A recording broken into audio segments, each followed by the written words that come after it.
Hello everybody, it's Tim here again, here with another review, this time for the MCU show, Your Friendly Neighborhood Spider-Man, Season 1. Now this show is pretty much an Elseworld show version of Spider-Man.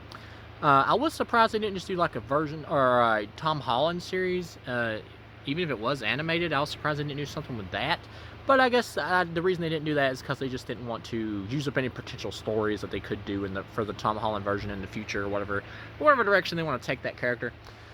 For this, it's kind of a standard Spider-Man show in the sense that it mostly focuses on Spider-Man. I will say every now and then we do get some characters showing up from the larger Marvel universe, like Daredevil and Iron Man and Doctor Strange. I will say I enjoyed the inclusion of Doctor Strange because ultimately I think it worked within this first season. Because when it starts out, he's kind of doing battle or whatever with like this creature that seems like a symbiote from like the the Venom world or whatever from that planet. And then a spider shows up and like bites Peter Parker, who's going to high school, and he, becomes Spider-Man pretty much after that.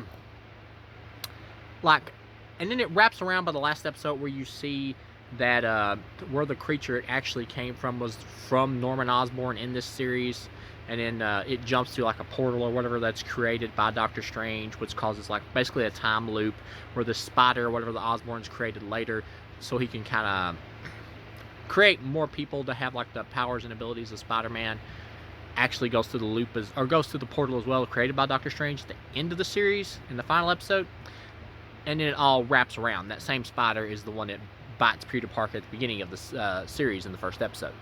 So it's all pretty much a loop. So I enjoyed how Doctor Strange was used in this for this first season.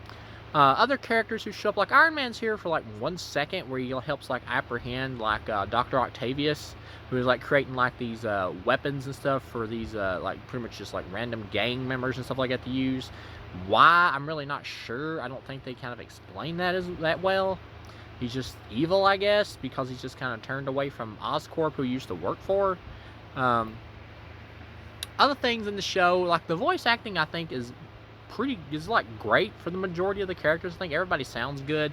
Like the guy who voices Peter Parker, I will say at first I was like, at certain times he kind of sounds a little older than what he's supposed to be, like somebody who's going like his first year of high school.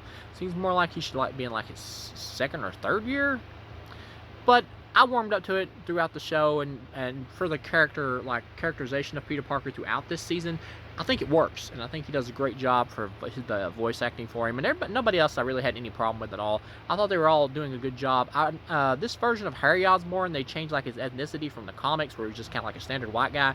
Here, I think he's supposed to be like either Puerto Rican or something, but I don't really like the design. He kind of looks like a lesbian or something, because they give him like these big shoulder pads. Looks like a lesbian school teacher or something, but or a lesbian secretary or something.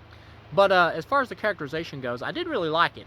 He's like this rich kid, but also has a good heart. He's a good guy who eventually learns that Peter Parker is Spider-Man, and he wants to help him and everything.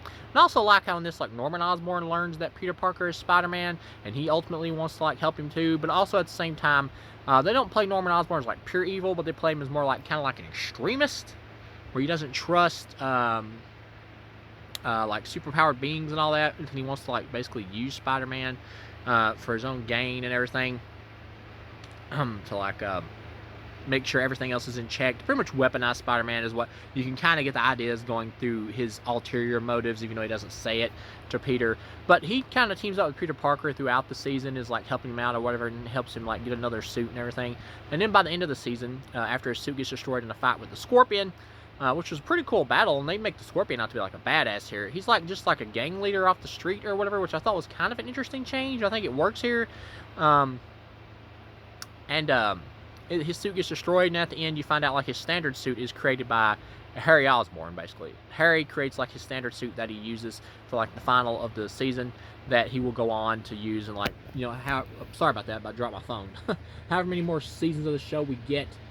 But and you also get like new characters here, like his sidekick in this is not like a standard Spider-Man character. It's like a new invented character for the show. An original character who's like this Asian goth chick who like practices magic or whatever because her mom's dead. And at the end, at the final episode, we actually see her like do like real magic to like talk to her dead mom's spirit or whatever. That was a little much. I'm not really sure you need that, like her actually doing real magic or whatever. But they made her like a goth chick or whatever, and actually, I enjoyed her character. She was a good character throughout the show. Like I said, they changed some ethnicities of some of the characters and everything, but this is supposed to be an Elseworlds version of Spider-Man, so I'm fine with that. And I'm not someone who like gets mad when they change ethnicities of characters or whatever from established lore. Because if you're gonna keep doing versions of these characters, you have to spice it up and change it up. But I've always felt that if you do change up the race or whatever of a character, do something unique with it. Do something different with it. But at the same time, you have to keep it close enough to the source material to where it works, to where it still feels enough like the character. And I think for the majority of this, I think for all of it, they pretty much do that. Like, the character's races for someone may be different, but they're still the basic characters. But at the same time, this is an Elseworld version, so that didn't bother me here. But yeah, when it comes to like reboots where you're trying to do more of like a standard, like when you're trying to adapt more of the standard version of Spider-Man and you just change the races, in those cases, then I prefer you do something different with it. Here, they're pretty much just the same characters, like Norman Osborn and Harry Osborn are. They're just a different race. But that didn't bother me here because, like I said, it's an Elseworld story. Or an Elseworld version of Spider-Man. The suit that he kind of wears at the beginning for Spider-Man or whatever kind of reminded me of like the low-level suit or whatever that Tom Holland had in like Spider-Man Homecoming for a lot of it. But, yeah, overall, I'd give this like a 4 out of 5. I thought this was a great season. It isn't absolutely perfect. Like, there's this black character who, like, his brother is in a gang, and he wants to, like, get him out of the gang, and so he volunteers to, like, take his place. And then throughout it, by the end, he gets his nickname, like, Tombstone, which, if you know the comics, Tombstone's kind of like a villain in the comics. So at the end, he gets exposed to this gas when they're in, like, a gang battle or whatever with the Scorpion. And he gets to, Tombstone's superpowers from the comics, where he just, like, he can, is impenetrable. He can take damage or whatever, and it won't kill him. Ultimately, I liked where that went by the final episode, where he actually becomes Tombstone or whatever. And by the end, you get the idea he's going to be, like, become the leader of this gang now and, like, take it over.